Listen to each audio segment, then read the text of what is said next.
اللہ اللہ اللہ اللہ اللہ اللہ۔ السلام علیکم ورحمۃ اللہ وبرکاتہ۔ زکوٰۃ نہ دینے پر نقصان۔ حضرت ابو ہریرہ رضی اللہ تعالی عنہ سے روایت ہے کہ رسول اللہ صلی اللہ علیہ وسلم نے فرمایا، جسے اللہ تعالی نے مال و دولت سے نوازا لیکن اس نے اس کی زکوٰۃ نہ دی تو وہ دولت قیامت کے دن اس کے لیے گنجے سانپ کی شکل میں بنا دی جائے گی، جس کے آنکھوں کے اوپر 2 نقطے ہوں گے۔ یہ دونوں نشانیاں سخت زہریلے سانپ کی ہیں۔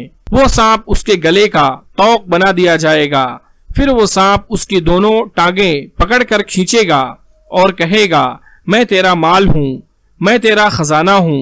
یہ فرمانے کے بعد رسول اکرم صلی اللہ علیہ وسلم نے قرآن مجید کی یہ آیت تلاوت فرمائی، سورہ آل عمران آیت نمبر 180، وَلَا يَحْسَبَنَّ الَّذِينَ يَبْخَلُونَ بِمَا آتَاهُمُ اللَّهُ مِن فَضْلِهِ هُوَ خَيْرًا لَهُمْ بَلْ هُوَ شَرٌّ لَهُمْ سَيُطَوَّقُونَ مَا بَخِلُوا بِهِ يَوْمَ الْقِيَامَةِ۔ اور جنہیں اللہ تعالی نے اپنے فضل سے کچھ دے رکھا ہے وہ اس میں اپنی کنجوسی کو اپنے لیے بہتر خیال نہ کریں، بلکہ وہ ان کے لیے نہایت بدتر ہے۔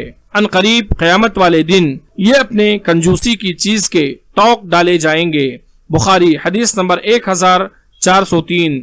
اللہ تبارک و تعالی سے دعا ہے کہ اللہ رب العالمین ہم تمام لوگوں کو اس حدیث کو سمجھنے اور اس پر عمل کرنے کی توفیق عطا فرمائے، آمین۔